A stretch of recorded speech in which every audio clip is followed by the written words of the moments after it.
The Rory Talks Football channel, your daily Arsenal news updates, debates and my opinions.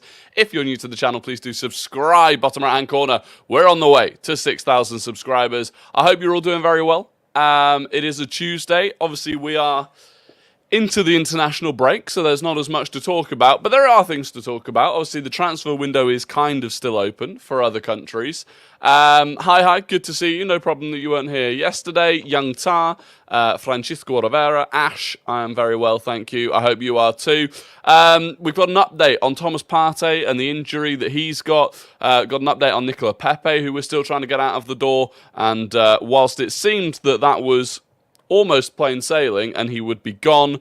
It's on the rocks. It is on the rocks. Ethan, Tom, Jake, Deep Sleep Relax with Nature, IZK, Yoel, Kian, Theme, Jack, Will Pitts, the Shadow Claw. It's good to see you all. No worries. It's good to see you back. And Sway Goner as well. So on Thomas Partey, we'll get it straight off the bat, the Thomas Partey news. It's a positive-ish update. Thomas Partey is expected to be out for 6 to 8 weeks with a groin injury, which is better than was first feared. It was first feared that he was going to be out for 3 to 4 months. And it's actually 6 to 8 weeks, so it's about half of what it could have been. Leo, Magnus, Phelim, good to see you all as well. His injury also covers 2 international breaks. So in terms of that 6 to 8 week period, there's 2 international breaks, the current one and the one at the end of October. So he might actually only miss 4 or 5 league games. Obviously, he'll miss a few Champions League games as well. I think 3. But overall, it's not as bad as it could have been. So a relatively positive update on Thomas Partey. Tom says, what's your opinion on Greenwood going to Getafe? It's a cop-out for Man United. They've not... Effectively, right now, Mason Greenwood is no different to Man United than Kieran Tierney is to Arsenal. So in terms of when they say that they've, dropped him or what this, that and the other, they haven't. Mason Greenwood is in the exact same position as any other player that's on loan. In fact, actually, it's more kind of sinister than that because United are pretty much covering almost all of his wages. So United are actually still paying him money as well. And look, don't be surprised if next summer they're planning out internal strategies to bring him back into the United setup. This is all about, they tried it. They delayed the decision on Mason Greenwood until August when, months and months and months ago, the police investigation ended. Realistically, what more was there that United could do to investigate on top of that? Not a lot. They hoped that it would die down. They hoped that with this internal strategy, they could bring him back. And there was a lot of backlash. And so they've effectively given it another year to try and cool off for another year. And in a year's time, we'll see what happens. I don't know if you've seen it on social media, the way that Getafe are kind of going really overboard to promote him. I feel like if it was my club, I'd probably kind of keep that one quiet and just slip him in the back door. Not like that. I mean, he wouldn't ask for permission, would he? But, I feel like ultimately they're being quite distasteful with the way that they're approaching it, which is a shame. No crash the last 4 streams, looking good. Jake, why have you said that? Why have you said that, Jake? You're correct, but you just know it's going to go now. You know it's going to go now. Isaac even said, Jake, don't jinx it. Ross says, loving all the United fans saying Højlund dominated Gabriel like it's so impressive when they've said for over a year that Gabriel is average. Weird that it's an accomplishment to be lively against him. Do you know what? I actually saw a compilation that someone had made of Rasmus Højlund dominating Gabriel. And I don't think he did. The compilation actually made Gabriel look very good because in every situation, Højlund didn't end up with the ball. I think it was a good battle. I think it was a great battle. And I do think Højlund will cause defenders problems. Generally, Gabriel is a very solid, very combative centre-back. And it was a great battle that they had. But it's... I wouldn't... United fans are gassing it up a bit much. They are gassing it up a bit much. I'm a Fulham fan. Opinions on Fulham? Lovely club, I suppose. Lovely club. I went and watched Fulham a few times when in the final season you had in the Championship before you came back up most recently. And it's not exactly a big atmos, but all the best to you. Thoughts on Reece Nelson going to court for his dog? It's been suspended by a year, so Reece Nelson won't be back in court now until August 2024, where again he'll have to. And look, I don't really know the details. I don't really know the details of it. Some people think that it's the masseuse is trying to, she's well aware of who the owner of the dog was and that he's got lots of money and that, but who knows? Who knows? Are you worried about Jesus playing for Brazil? Feel like he's going to get injured again? No, I mentioned this on Twitter yesterday. So if you don't know, Antony has been dropped by the Brazilian national squad after allegations of domestic abuse were filed against him. I think he's going to court now. So again, another serious situation for a Manchester United player. He's been dropped by United. Gabriel Jesus was called up in his absence. Now, Gabriel Jesus wasn't initially in the squad because he was injured when the squad was obviously first announced. And a lot of people are kind of understandably saying, I kind of wish Gabriel Jesus wasn't going, don't want him to get injured again. I actually don't think it's a bad thing. I don't think he'll start necessarily, and I think he actually, if anything, right now, he probably does need a bit of match fitness. He's just coming back from the injury, and if he then had 2 weeks sat at Colney without having any proper game time, I don't think that would be massively beneficial. And, injuries happen, and if he gets injured, he gets injured, but you can't, you can't just consistently not want players to play at international level through fear of injuries, I don't think. George, I'm good, thank you. George says, I find it hilarious that Man U fans are going mad just because Sky and VAR showed a different camera angle to the exact straight one. Yeah, I don't think... it's... I have lost quite a few brain cells watching videos of United fans trying to argue that because of the angle of the TV camera that it's onside. It does reek of desperation. Ibrahim Ahmed, good to see you. No worries. Emilio as well, good to see you. When will Raya play? Well, interestingly, so we have had actual full confirmation now that Brentford have given him permission to play against Brentford in the Carabao Cup. So he can play in the Carabao Cup, and I think he will play in the Carabao Cup. So that'll probably be his first game. Which is mid-September? No, it's... When is it? Let me Google it. I think it's after the Tottenham game.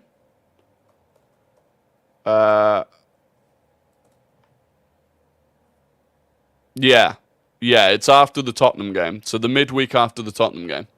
Are you surprised they gave us permission? No, I think I tweeted this, or I can't remember where I put it, but it was my assumption that they would give him permission, and the reason is this. First of all, because Arsenal are in this situation where we have 2 first-choice goalkeepers almost, if they didn't give him permission, Ramsdale would play anyway. So they're not really getting any benefit out of stopping Raya playing. In terms of, it's not like you'd stop Raya playing and then Karl Hein would play in goal. So for that reason, it didn't really make a difference if they stopped him playing or not. And secondly, next summer, they want us to buy him. Like, there is still an option where we don't trigger the buy option and he goes back to Brentford. And they don't want that to happen. So it's actually in their best interest that he plays. So it did make sense that they'd let him do it, which is good. I think it's good for everyone involved. Did you see Saka jumping into the fans during the celebrations? I did. I was kind of sad because I was on the opposite corner I was on the corner that he took the corner from. But they'd have been so close to me if it was that corner. But it is what it is. Why are you batong on Carl? I assume you meant hating. I'm not hating on Karl Hein, but obviously Ramsdale is a better goalkeeper than Karl Hein. He's our third choice goalkeeper. Do you think Sambi has a future with us next season? Depends how he gets on at Luton. It completely depends how he gets on at Luton. The issue is, I don't think Luton is a great club for him to show his ability at. I think it would have been better if he'd gone to a more progressive team.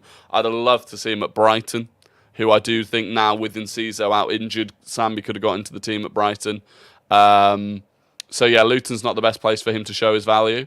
But we'll see. We'll see. Anyway, continuing the news, Nicolas Pepe. Yesterday, it sounded like he was going to Besiktas and it was all going to be fine and we were actually going to get a small fee for him as well. However, L'Équipe, who reported it yesterday, are now reporting Nicolas Pepe's case has experienced a new twist in recent hours. While everything was done for the former Lille player to sign for Besiktas, the player must wait again. The agreement between the Turkish club and Arsenal must be reviewed and new negotiations are underway between all parties. So it doesn't say what the issue is or why this issue has come about, but a spanner in the works and it's back to the negotiating table. It wouldn't surprise me if once again this is Nicolas Pepe's agency creating problems. They have been the bane of this deal throughout the summer. But for whatever reason, that's happening. But on the other hand, the Secret Scout, reported today that Nicolas Pepe has received a proposal from Al-Shabaab. And Arsenal are looking for a fee of around £2 million. Negotiations are ongoing to complete the deal. So both of those, the Turkish window is still open. The Saudi window is still open. He could end up at either place. Look, it's almost laughable talking about getting a £2 million fee, isn't it? You know. That's a £70 million loss in 4 years, which is it's sensational. If it wasn't my club, it would be hilarious to lose 70 million quid on a player in 4 years. But hey, it is what it. I mean, genuinely, that's like crypto level of bad investment. Why is the fee so low? Because no one wants him. Literally no one wants him. It's as simple as that. Especially on the wages that he's demanding. I rate Nelson's cameo. His energy was key. I agree. I thought Reece Nelson's cameo was fantastic. And we'll see a lot more of that this season as well. We'll see a lot more of it. But he does. He brings an energy. He brings an electricity. He just brings like a general confidence to the team and to the fans that something's going to happen. He's so direct. He's not wasteful either. That's a big thing, I think. He's really direct, but rarely does he kind of make a mistake and end up losing the ball and we lose possession for a prolonged period. So I love him. What was the reaction in the Arsenal end when Garnacho scored? It was deathly. It was deathly. So, because I was at the opposite end of the stadium in the corner, and from our angle, it actually looked like Ben White was playing him onside. It looked regardless of Gabriel, it looked like Ben White was playing him onside from our angle. So, yeah, it was awful. People around me actually got up and started walking out, and then obviously walked back in once they heard the cheers that it was called offside. But it was not a pleasant environment. Thought Saka was quite slow on Sunday, missed a few key chances and whatnot. Yeah, it wasn't his best game. Obviously, he got an assist from the corner. But yeah, definitely seen him have better games. Obviously, the big chance, he should have put away. But he'll know that. And, you can't always... And this is the thing, you can't always rely on Saka. He'll have off games. I thought Martinelli was much better on Sunday, having had a bit of a sticky start to the season. So Nelson reminds me of Garnacho, much better off the bench than when he starts. Yeah. I mean, I did have some comments on Twitter and on TikTok saying Reece Nelson should be given the chance to start over Saka, which I just think it's getting a bit carried away. Saka has 3 goal assists in 4. I think we should not criticise him. Yeah, he's not had he scored an absolute worldie against Nottingham Forest. Do you think that the atmosphere at the stadium is going to be the same as last season? Yeah. So far, my experience this season, we've had 3 games there now. I would say the games against Forest and Fulham, the atmosphere was not as good as last season. I feel like there's more of an expectation now. I feel like in both games, the crowd almost expected us to just smash Forest and Fulham, and when we didn't, there was kind of, groaning and moaning here and there from the crowd. But Sunday against United was unbelievable. Absolutely unbelievable atmosphere. So I think for those big games, it will be as big as ever. I just think now that there's a more of an expectation in the smaller games, the atmosphere won't be quite as good. But not saying criticism. Sorry, you were talking between yourselves. Do you think Vieira will be starting later on in the season? It's possible. It's possible. I mean, I put it out on Instagram yesterday. Should Fabio Vieira start the next game? Presumably ahead of Kai Havertz, and over 80% of people said yes that Fabio Vieira should be starting ahead of Kai Havertz. So yeah, I don't think he's far away. He can't be far away. He's putting in great performances. Am I a season ticket holder? No, I'm not. I'm not a season ticket holder. Ødegaard's growth reminds us what a restored confidence and regular playing time can do. 100%. I saw an interesting stat today, actually, that Ødegaard has now scored as many goals against, scored as many goals against the traditional top six, or big six, as Mesut Ozil did in his entire Arsenal career. And Ødegaard's played 100 games fewer than Ozil. So, and he's also scored more than Nasri, Rosicky, Cazorla.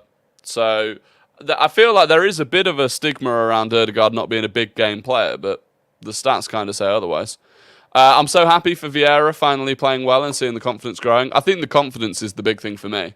I think we saw glimpses of what he could do last season, but then the lack of confidence that surrounded that kind of made his performances not look great. So I think the confidence he's got this season is a big thing. And it's great. It is great. And I think that will come with Kai Havertz as well. I do still believe that will come with Kai Havertz eventually. I think Jorginho will be perfect for a tough atmosphere against a physical team like Everton. We saw versus Newcastle last season how well he dictated and helped us calm down and settle. Yeah, I said this. I wouldn't be against Jorginho, Rice and Ødegaard as the midfield. I wouldn't be against that at all.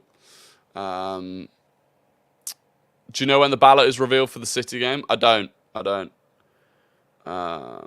By the way, the ballot is open at the moment for the PSV Champions League game. So if you've not entered the ballot yet for the Champions League game, get on it. Because I think it closes quite quickly.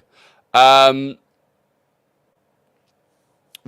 and Cazorla aren't stats players, just pure magicians. Very true. Very true. Crazy how Kai's getting so much hate. He was good in the game. It was just a poor scuff shot and pass that led to the United goal. Yeah, I didn't think he was bad. Are you on the football terrace today? I'm not, no. I normally do Mondays and Thursdays on the Top 6 show on the football terrace. So yeah, not today. In fact, I won't be on it for a bit, obviously, because I'm off on me hollybobs on Thursday, which is very exciting. Is a ballot like a raffle to get a ticket? Yeah, that's exactly what it is. So you enter the ballot, and a few days later they draw the ballot, and I think if you're a red member, which most people are, you've got about a 10% chance of getting a ticket, which is not ideal. Not ideal at all. In fact, actually, interestingly, so there are stats on the Arsenal website from today about the ticket exchange and how many tickets have been going on the exchange. For the United game, there were 3,500 tickets that were listed on the ticket exchange and then bought by other people. So there are chances there. Where are you going on holiday? Mexico. I'm going to Mexico. What's your fantasy score this season? I don't know. The weekend wasn't great for me.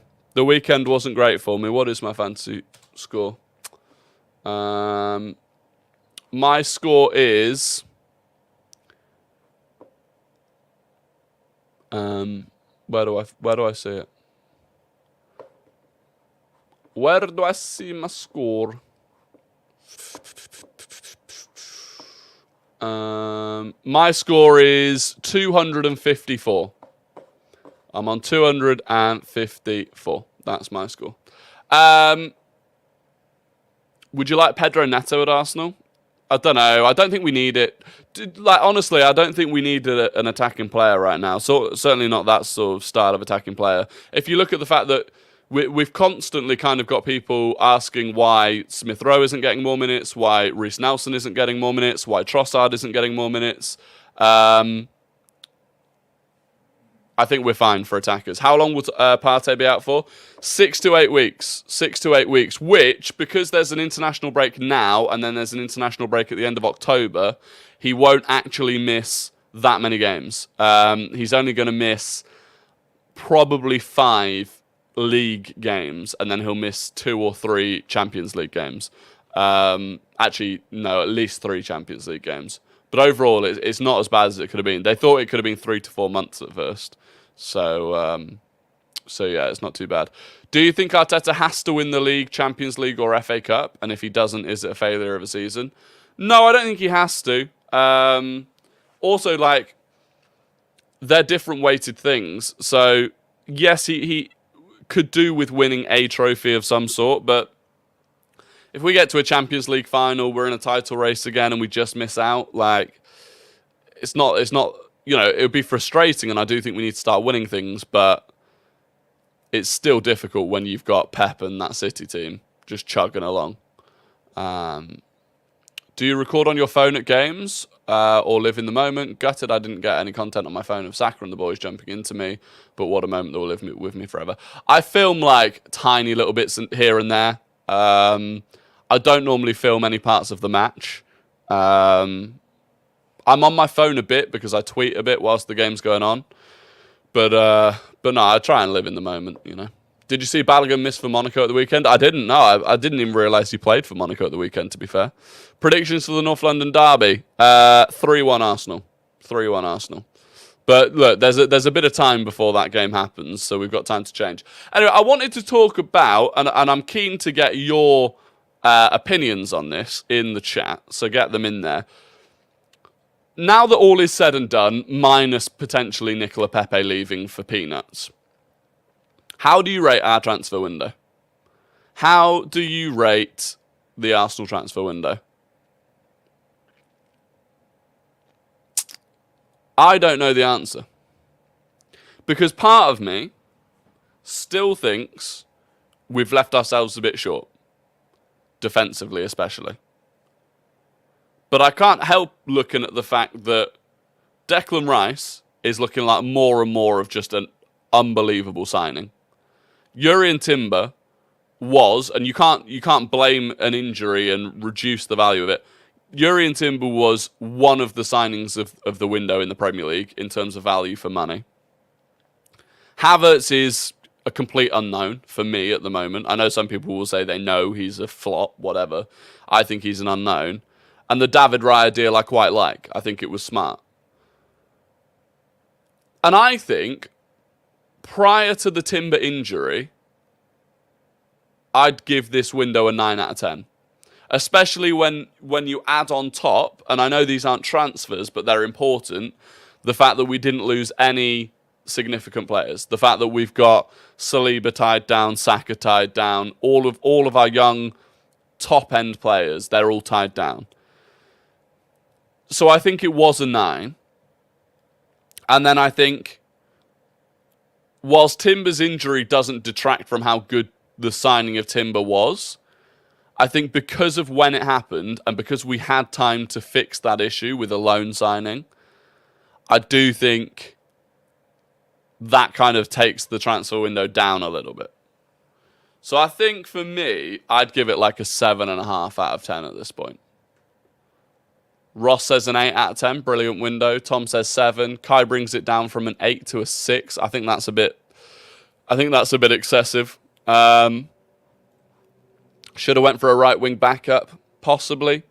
But the other thing you've got to bear in mind is that we were limited financially.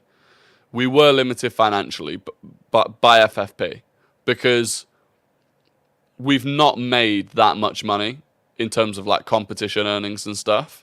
We've not made much money at all in the last few years. And so I think you'd have had to get a right wing backup. And then the market was awful for left-footed right wingers, which is what a backup to Saka would need to be. Obviously, I really wanted Kudus. My assumption is we physically could not do Kudus financially in the situation we were in. And so I don't really blame the club for not getting certain deals done if we simply couldn't afford them.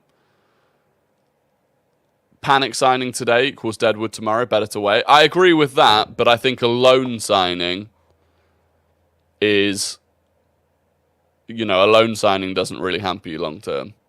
Tobertron says a 2 out of 10. I mean, that's just insane. What would your starting 11 be for the Carabao Cup game against Brentford? Interesting. So it comes after the Tottenham game. I want to win it.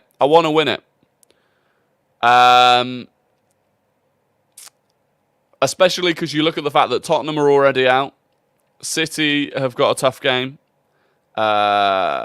Chelsea have got a tough game. So I think there's an opportunity there. Obviously, Raya in goal. I'll probably go Ben White at right back because he doesn't really ever seem to have fitness issues. I mean, you have to go Saliba right centre-back, really. And then Gabriel. I probably wouldn't play Zinchenko. I'd probably play Tomiyasu. Because it's, not worth getting Zinchenko injured in that sort of game. Play Jorginho. Probably play Fabio Vieira. Maybe give Declan Rice a break.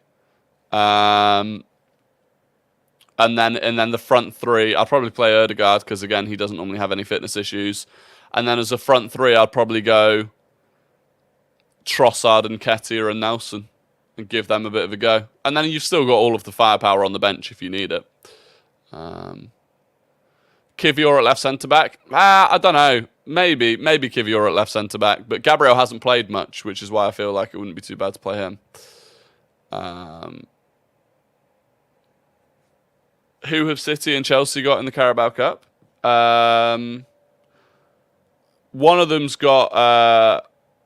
I can't remember. One of them's got Brighton. It's Chelsea-Brighton, right? Is it Chelsea-Brighton? Where is it? Donde está? I'm trying to find the freaking... Okay, I can't find it, but... here we go. So, yeah, City are away at Newcastle, and Chelsea are at home to Brighton. So, both of them have got tricky games. Which, again, feasibly, City could lose away at Newcastle. And then, really, it's only... I mean, even United. United have got... Who have United got? United are at home to Crystal Palace. That's a game they could lose. Yeah, we're away at Brentford. Decker's slowly becoming one of my favourites. Yeah, I think he's becoming one of everyone's favourites. If you've not seen it yet, the bench cam and everything came out from Arsenal today. That's a good shout, actually, Ethan. With Nwaneri and Lewis Skelly on the bench and bring them on if we need them, if we're winning comfortably. Yes. Nwaneri is having a great start to the under-21 season as well. Scored quite a few goals. Francisco Oliveira said Leicester, no? Liverpool are at home to Leicester, so they'll be fine. You'd imagine. George Christodoulou's 11 would be Raya, Kivior, Gabriel, White, Tomiyasu, Jorginho, Rice, Havertz, Smith Rowe, Trossard, and Nelson. Fair enough. Could be a good game for Havertz. Not as much pressure on it. Rory, I'm seeing rival fans saying we aren't coming top 4. I would ask them who is coming top 4 if it's not us. We've started the season playing nowhere near our best, and yet we're still tied second on points. Do you think Jesus should come back to the first 11 immediately, or let him fight to come back to the squad?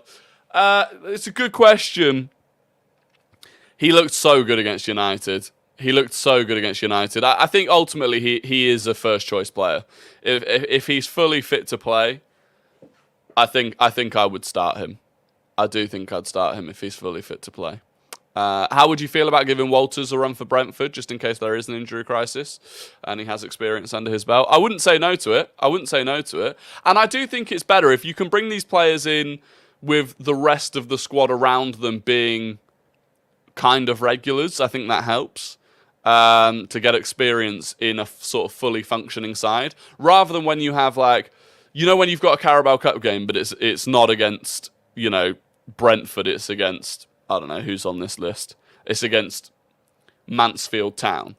And you play a bunch of kids. I don't think it massively benefits them because none of them are used to that sort of style or that team.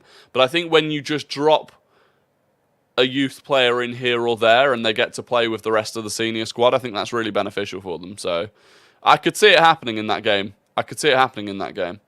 Walters needs to be given experience and time. Agreed. Patino had another lovely assist for Swansea at the weekend, by the way. Don't know if you've seen it.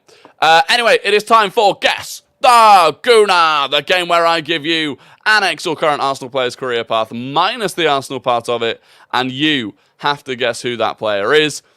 Fastest fingers first in the chat. If you're watching on TikTok and you want to get involved, the link is in my Instagram icon in my profile on TikTok. Get over. Subscribe if you could. I'd be very grateful. If you're watching on YouTube as well at the moment and you're not subscribed, please do. Smash a like on the video as well. And we'll get into it. So this player went on loan to RB Leipzig. They went on loan to Huddersfield. And that is it. Loan to Leipzig, loan to Huddersfield. It's an easy one. But who's going to be fastest? And it is... The winner is Devin. Devin is the winner. ESR. Do you know what? I feel like that was a hack, by the way, because SS9 came second, but he typed the whole thing. SS9, I reckon if you just typed ESR, you'd probably have won. But Devin was ahead of you. But you were second. Ross Lawman was third. Jake Madaford was fourth. And Young Tar was fifth. So there you go. Congratulations to Devin. It was an easy one. It was an easy one today. Surely ESR can't be allowed? It can be allowed because it's. I mean, I almost always type out ESR rather than Smith Rowe, just because it's easier. Henry thinks he was robbed. It's not a robbery. Robbery! You sound like United fans screaming robbery. But there you go. Anyway, time for Guess the Non-Gooner. This is where I give you a player that does not and has not played for Arsenal. I give you their full career path, and you have to guess who it is. And E. Smith Rowe, I wrote more. You did, Sway Gooner. Yeah, I always just call him ESR because it's easier. Exactly. Anyway, Guess the Non-Gooner. This player started at Sunderland. They went to Coventry on loan. They went to Liverpool. And they went to Al Ettifaq. Sunderland, Coventry on loan, Liverpool, Al Ettifaq. Lots of people getting it. He's in the news today. It is one Jordan Henderson, who was first. Oh, he's done the dirty double. It's Devin with the dirty double. It was Jordan Henderson. And congratulations. That's definitely the first time Devin's ever done the double. Will Pitts was second. Raul Martinez was third. Jake Madaford was fourth. And Hi was fifth. But congratulations to Devin, who has done the dirty double. Fair play to him. Fair play to Devin. Smith Rowe and Jordan Henderson. Raul Martinez says he was. Check again. You weren't on my screen, unfortunately, Raul. You were, you were third on my screen, unfortunately. The way it comes through, it's quicker on your screen. Look further back. Oh, there's carnage. People think I'm. Oh wait. Oh, I was wrong. Oh, Raul Martinez was first. He was first. And George Christodoulou was second. Sorry, I apologise. This is a shambles. We VAR'd it. It's Raul Martinez. Raul Martinez has won. And it was actually George Christodoulou in second, SS9 in third. Devin was fourth. And Will Pitts was fifth. I apologise. This is a shambles. And therefore, Devin has not done a dirty double. This is shocking. I apologise. I hold my hands up. Call me Mike Dean. Disgrace. It's a disgrace. Honestly. Look, there will be, PJMOL apology. There will be a written letter of apology coming out tomorrow. I do apologise. Rory, can we do the new format tomorrow? This is actually the last stream for a while. Because tomorrow evening I've got to drive back to where I'm from, and then early the next morning we're getting a flight. So this is the last. This is the last stream for a couple of weeks, actually, which is sad, very sad. I will probably still try and post on TikTok whilst I'm away, but yeah, other than that, there won't be any streams. Look, it's the international break. If I'm completely honest, if for the next 2 weeks or like 10 days, I tried doing a stream every evening talking about Arsenal, we'd be struggling. We'd be struggling to have things to talk about because it is the international break. So it's a good time. It's a good time for the break. But with that being said, thank you all very much for watching. That is the end of the stream. I hope you all have a fantastic couple of weeks. At least the end of this week. Enjoy. If you're in the UK, enjoy the fact that the sun is back. And yeah, I will be back in a couple of weeks. I'll be back. I don't know exactly when I'll be back. I get back from the holiday not this coming Friday, but the Friday after. I'll probably be back on the Monday after that. But I will update. On Twitter anyway. But until then, thank you all as always. I massively appreciate those of you that tune in. Have a good one, and I will see you in a couple of weeks. And hopefully, I'll have a bit of a tan, which will be nice.